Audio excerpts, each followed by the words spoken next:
Fala aí, meu amigo, minha amiga, todo mundo ligado aqui no Toque Passa, sejam muito bem-vindos a mais um vídeo aqui falando de NFL. Nesta quinta-feira temos muitos assuntos, vamos falar de Jonathan Taylor, vamos falar principalmente, é claro, de Trey Lance, Sam Darnold e a novela dos quarterbacks lá em São Francisco. Não vou perder tempo não, quero contar com a sua colaboração, aquela curtida no vídeo, aquele comentário aqui embaixo, sua opinião é muito importante, sempre muito bem-vinda no Toque Passa. Se inscreva no canal, compartilhe o nosso canal também e, se puder colaborar, faça parte do nosso clube de membros, que ajuda muito aqui o Toque Passa e também tem vantagem, né? Tem grupo no Telegram, concorre a prêmios, com 150 membros, vou sortear mais uma jersey, camisa oficial. Dia 7 de setembro, vou sortear 3 camisas da Fanatic Sport Nation, mais uma réplica da The Duke, que é a bola da NFL. E também vai ter Liga de Fantasy. Para quem faz parte do clube de membros, já tem um post na aba comunidade lá pedindo para que você, se você tiver interesse em participar da Liga de Fantasy, como a gente fez no ano passado, deixa lá o seu comentário. Semana que vem vou sortear tudo aqui, a gente separa os grupos e vamos nessa, tá? Então, ó, não perca tempo, faça parte do nosso clube de membros, conheça a Fanatic Sport Nation, nossa loja parceira, aqui embaixo tem link, tem cupom de desconto, camisetas maravilhosas com estampas criativas dos times da NFL, e também convido você a abrir a sua conta lá na BetMais, através do link do Toque Passa, BetMais, que é um site de confiança, site de apostas, aqui tem um mercado futuro de NFL maravilhoso, e então, ó, fica o convite, tá? Vamos nessa então, vai? Roda a vinheta. Vamos começar então, porque faltam 14 dias para o dia 7 de setembro. Daqui 2 semanas estamos falando da prévia aqui de Kansas City Chiefs contra Detroit Lions, o jogo que abre a temporada 2023. Muita expectativa, vou reforçar o convite, então falta 2 semanas para começar a temporada. Vou a toque de caixa aqui preparar essas ligas. Se você faz parte do clube de membros, vá na aba comunidade, tem lá o post, deixa sua intenção de participar, também o nível que você é. Se você é iniciante, no passado eu fiz uma liga de calouros, uma liga do pessoal mais experiente, então faça parte do clube de membros e jogue o Fantasy com a gente. Vou abrir hoje aqui com... Bom, hoje começa a última semana da pré-temporada, né? Começam os jogos, teremos 2 partidas. 8h30 da noite no horário de Brasília, tem Steelers e Falcons. 9 da noite tem Colts e Eagles. Esse jogo terá transmissão da ESPN2, a partir das 9 da noite então, tá? Lá com o Matheus Pinheiro, com o David Chiodini, com o Anthony Curti, só parceiraços aqui do Toque Passa, participando então dessa transmissão, vai ser muito boa com certeza. Para quem está em Portugal, vai ter que ficar acordado de madrugada, 1 da manhã começa esse jogo, vai ter transmissão também na Eleven, então convido vocês a assistirem os jogos. Amanhã, mais um convite, porque eu estarei mais uma vez numa transmissão de pré-temporada com Lions e Panthers. Entreguei muito bem segunda-feira, né? O jogo foi de primeira ali, o jogo foi sensacional entre Commanders e Ravens. Espero mais um bom jogo entre Lions e Panthers na ESPN 2, a partir das 9 da noite, com o Vinícius Moura e o parceiro Eduardo Zolim. Fica o convite. Vamos começar falando dos Colts, né, que entram em campo nesta noite, porque a informação trazida pelo Stephen Holder, da ESPN.com, é que os Colts deram até terça-feira que vem o prazo para o Jonathan Taylor trazer aí as ofertas que encontrar na sua busca por um novo lar. A gente falou na terça-feira que os Colts liberaram, que ele procurasse aí parceiros para uma troca, e a informação agora é que, bom, terça-feira é o limite para ele fazer isso. E aí a gente vai explicar os motivos, né? Primeiro, que a ESPN mesmo falou que 6 times já fizeram consultas com os Colts para fazer aí interessados na troca. 2 teriam feito propostas, um deles seria o Miami Dolphins, o outro a gente não sabe quem é e nem sabe qual que é o teor dessas ofertas, né? O preço seria aquilo que a gente comentou, uma escolha de primeira rodada ou o equivalente, um pacote que se equiparasse a isso para levar o Taylor.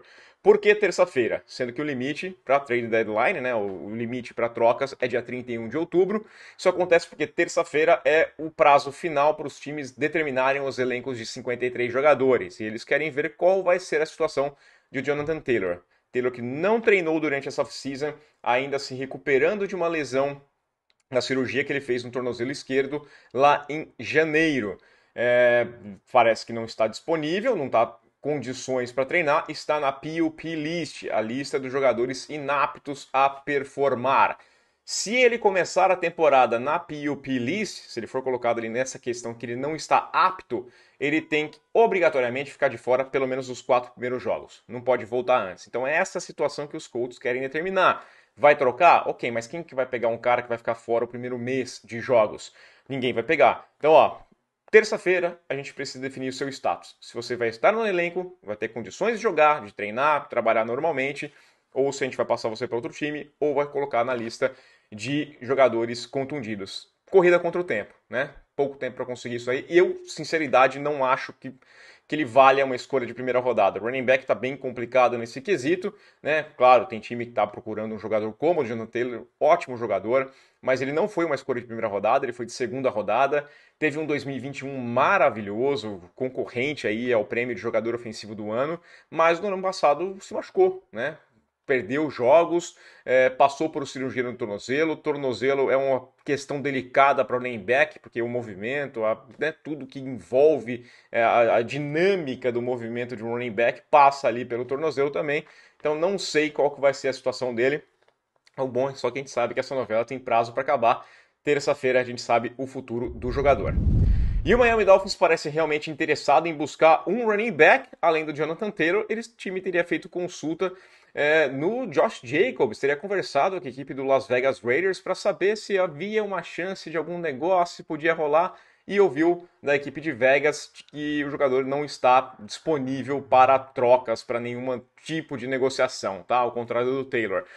O Jacobs não treinou ainda, não assinou a franchise tag, né? Ele não está reclamando que vai ganhar 10,1 milhões de dólares para essa temporada, contrato de apenas um ano, como funciona com a tag, mas ele é esperado que assine antes do começo da temporada. E outra questão, muita gente tem falado até que os Raiders poderiam tirar a tag, eles podem fazer isso a qualquer momento, desde que não tenha sido assinada ainda, mas que os Raiders não vão fazer isso, tá? Eles vão manter o jogador, eles querem contar com o atleta que, pô, correu mais de 1.600 jardas na temporada passada, queria um contrato longo, entendia que merecia isso, até porque os Raiders não pegaram a opção de quinto ano do seu contrato, né, que seria para o ano que vem. Então, esse litígio existe, mas os Raiders querem contar com um jogador que seria para ser importante também esse ataque aí do Garoppolo. Precisa ter um jogo terrestre bem estabelecido e a expectativa de que ele assine essa tag e apareça para trabalhar antes do começo da semana, começo da temporada. Algumas notícias rápidas aqui, começando pelo defensive end Sam Williams, dos Cowboys, que foi detido no domingo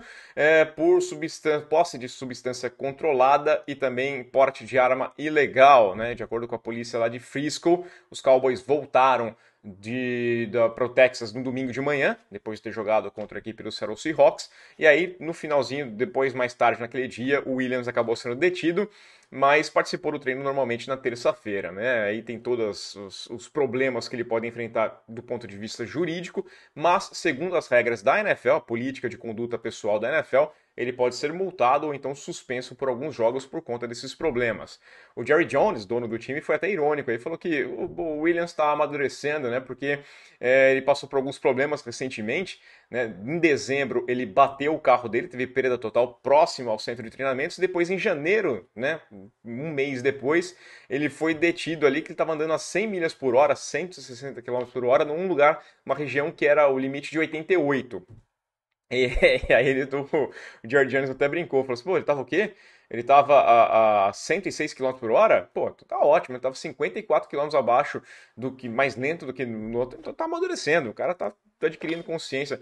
Tá fazendo brincadeira, coisa séria, mas tá aí o Sam Williams criando mais um problema. É incrível como tem jogador que faz besteira, né? Nos Jets, o wide receiver Corey Davis anunciou que está se aposentando. 28 anos apenas, o Corey Davis estava afastado dos últimos dias de treinamento, não participou ali, resolvendo questões pessoais, segundo os Jets, e provavelmente estava discutindo essa possibilidade de parar de jogar. Falou que vai fazer isso, quer passar mais tempo com a esposa e com os dois filhos que tem, né? 28 anos apenas.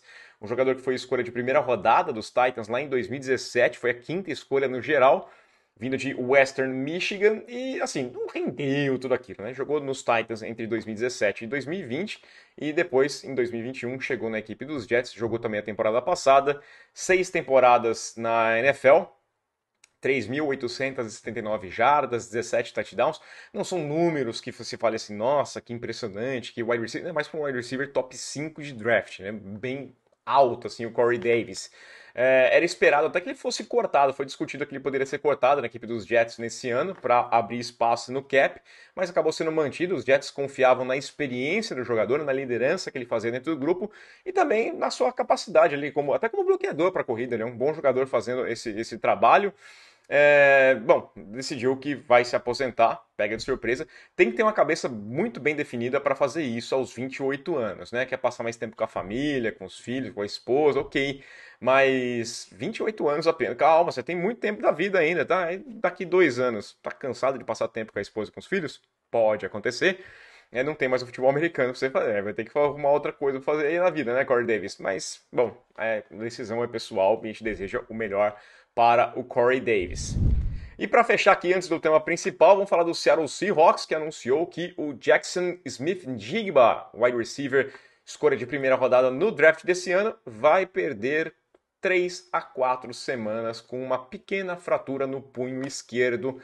O jogador foi visitar um especialista na terça-feira e foi recomendada uma cirurgia.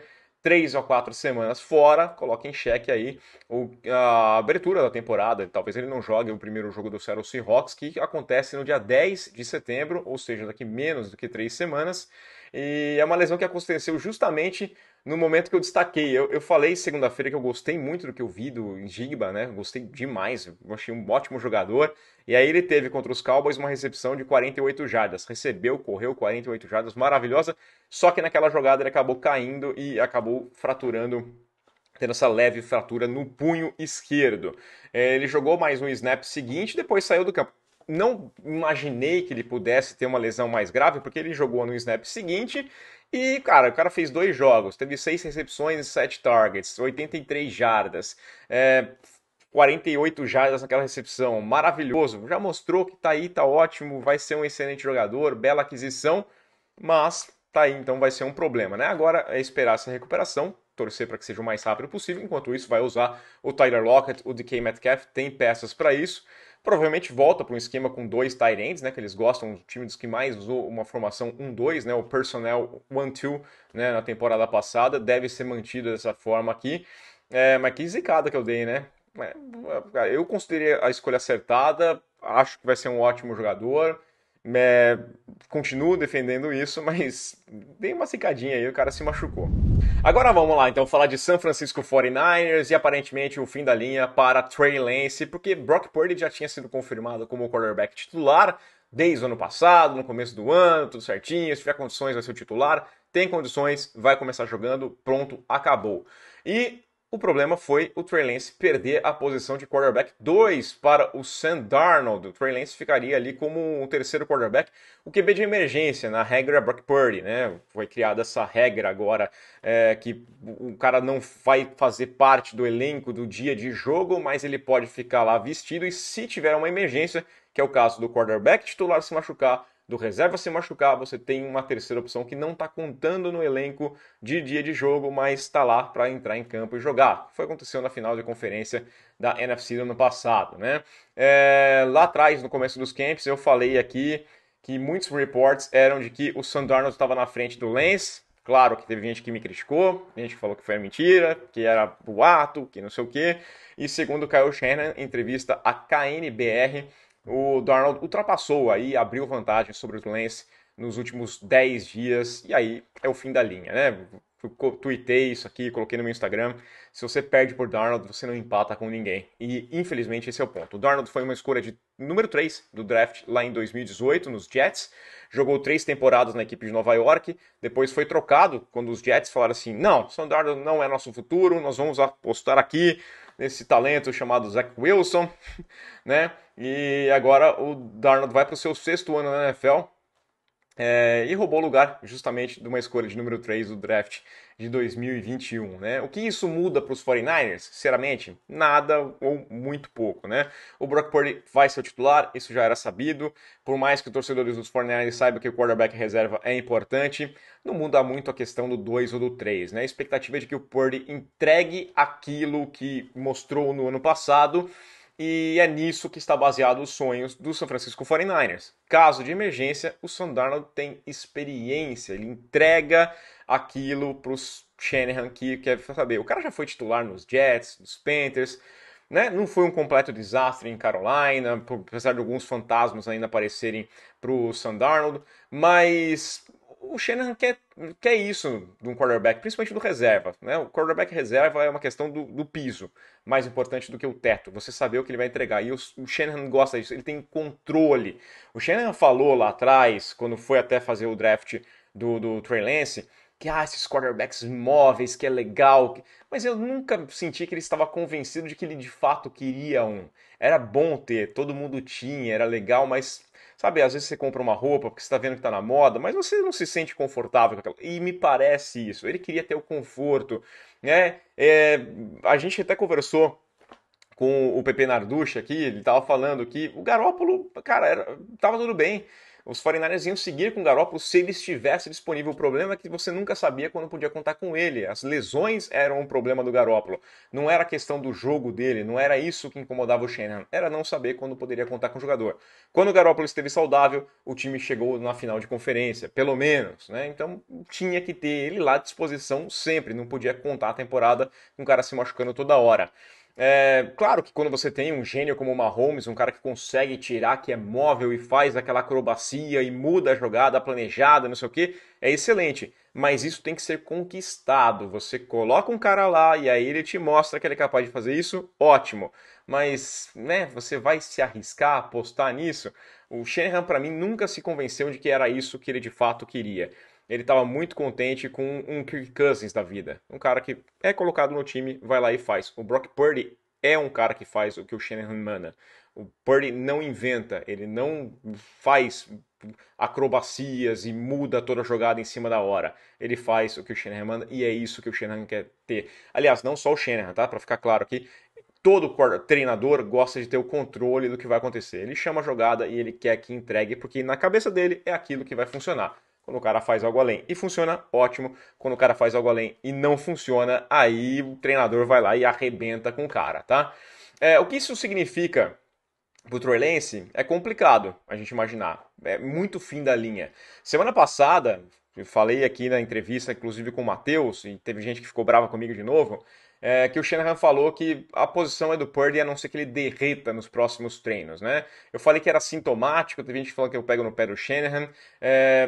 Falaram aqui isso, cara, era muito sintomático. Já não era uma posição mais para o Trey Lance conquistar. Não havia nada que o Trey Lance pudesse fazer nos jogos da pré-temporada para conquistar a posição. O Purdy tinha que perder e o Purdy tinha que ir muito mal, tinha que derreter mesmo, ele tinha que ir muito aquém do que ele vinha mostrando. Então me soou como cara, tá ferrado, Lance. Você tá muito ferrado. O Darnold tava fora da equação para mim. Eu falava que essa disputa era entre o Lance e o Purdy, porque o Darnold ele foi trazido lá pela segurança, ele é o reserva, ele é um Garoppolo do ano passado. É um cara que tá aqui para, em caso de emergência, eu ter lá essa pecinha e vou colocar. Mas o Darnold ser titular era uma derrota completa para os 49ers. A sensação era, claro, significaria que o Purdy tinha sido uma miragem no ano passado e o Trey Lance era um bust. Aparentemente, o Purdy não é uma miragem, mas o Trey Lance é um bust. É um problema. É um problema. Não tem qualidade para ser um quarterback para que você vai confiar. O Trey Lance ganhou, então, ontem o dia de folga, né? Ontem ele não apareceu para treinar, ele foi informado lá que ele seria o terceiro quarterback, e aí falaram, vai pegar pesado pra ti, nem aparece, descansa aí, bota a cabeça no lugar. É muita coisa para ele processar, cara. Né? Um cara jovem e na cabeça dele deve estar com muitas questões, inclusive as escolhas que ele tomou na vida dele. Ele passou 3 anos no college, talvez se tivesse ficado mais um ano, né? Porque jogado em 2021 e chegaria ali com uma grande opção pro draft de 2022, que não tinha quarterback, né? Vamos ser sinceros. Ele passou 3 anos em North Dakota State e ele foi reserva no primeiro ano, não jogou, teve uma tentativa de passe. Em 2019 brilhou, 192 passes completados, né? Foram 66,9% de aproveitamento, 2.786 jardas, 28 passes para touchdown, nenhuma interceptação. Muito bem. Vai para o ano de 2020, Covid, né? Pandemia, tudo lá. Ele jogou apenas um jogo que foi para ajudar os caras ainda do time dele. Tentou 30 passes a mais ali, completou 15, 149 jardas, 2 passes para touchdown. E então sua primeira interceptação no college football. Mas aí ele passou uma carreira no college com 318 passes tentados. Muito pouco. E estava muito badalado no draft. O teto é alto. Eu já cansei de falar aqui, o pessoal ficar bravo comigo, mas, cara, essa história do teto Já falei, a história da física, potencial é uma possibilidade, é uma questão virtual, você pode desenvolver ou não. Não é regra, não vai acontecer obrigatoriamente, é um potencial, é possível que ele atinja aquilo. O teto é alto, ok, mas e qual que é o chão? Qual que é o piso dele? Né?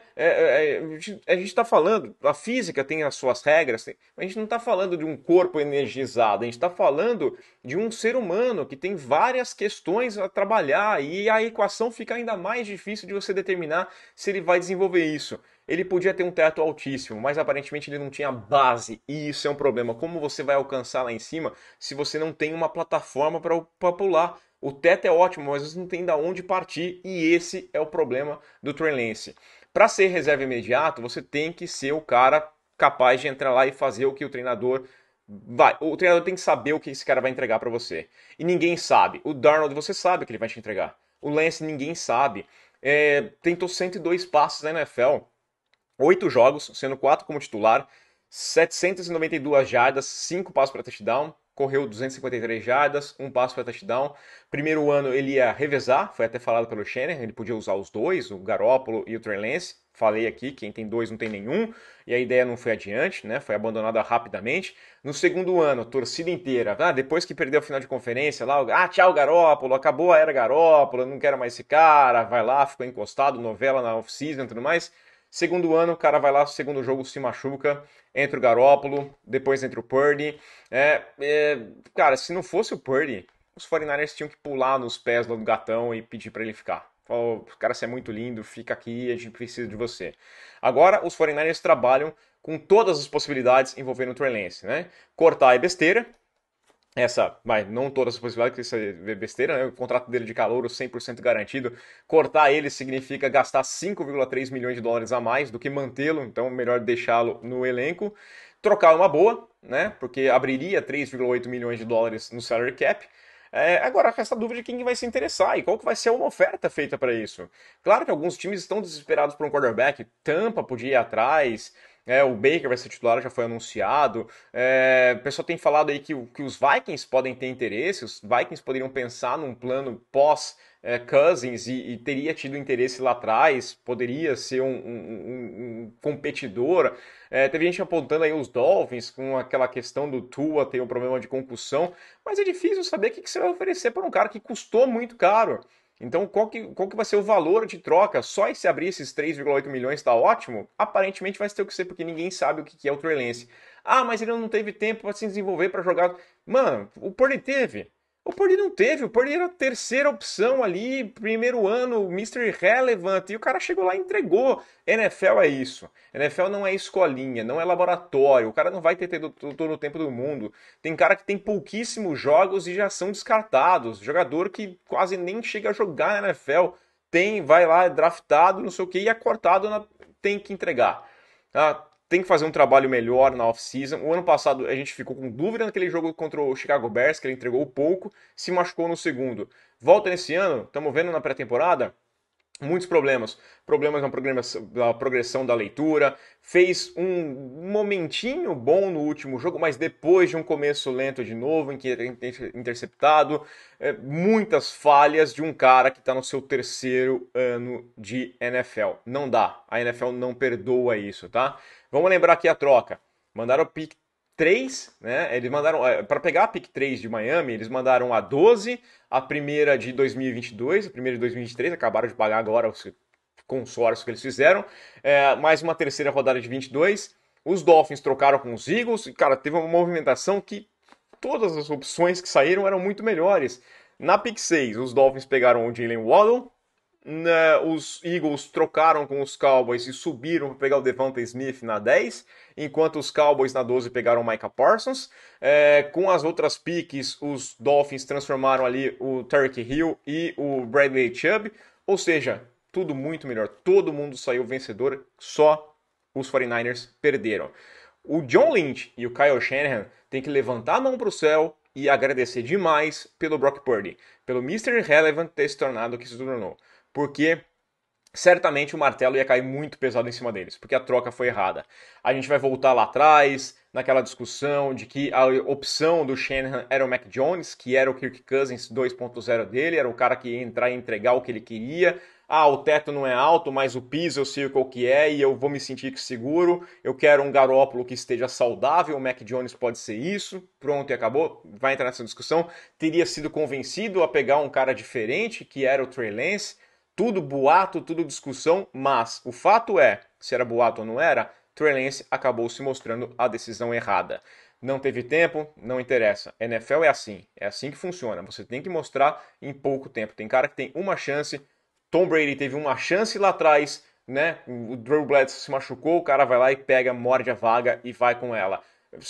Vários astros são nessa situação. O cara tem que entrar e entregar. O teto é alto? Qual que é o seu piso? Como é que você vai fazer? Como é que você vai desenvolver? Trey Lance, infelizmente, não mostrou nada disso. E agora, para mim, é fim da linha para ele. Vai começar a rodar, vai virar aquele journeyman, aquele cara que fica rodando por vários times, porque é muito cruel. Tem cara que vai bem num ano e no ano seguinte já é morto, né? O Baker Mayfield foi bem num ano, no ano seguinte foi mal, já não serve para nada. Mac Jones foi bem no ano seguinte foi mal, não serve para nada. Tudo isso a gente tá falando. E aí tem uma galera que fica pedindo calma contra o Trey Lance, que não tá mostrando. Eu vou ter calma até quando? Né? Qual que é o tempo que ele vai ter? Ele já teve mais oportunidades, mais tempo. Oportunidade pouca, mas por conta dele, lesão. Mas ele teve mais tempo, mais paciência com ele do que muitos jogadores tiveram em toda a sua carreira na NFL. Quero saber a sua opinião, deixa aí o seu comentário, curte o vídeo aqui no canal, compartilha o que passa e aquele abraço.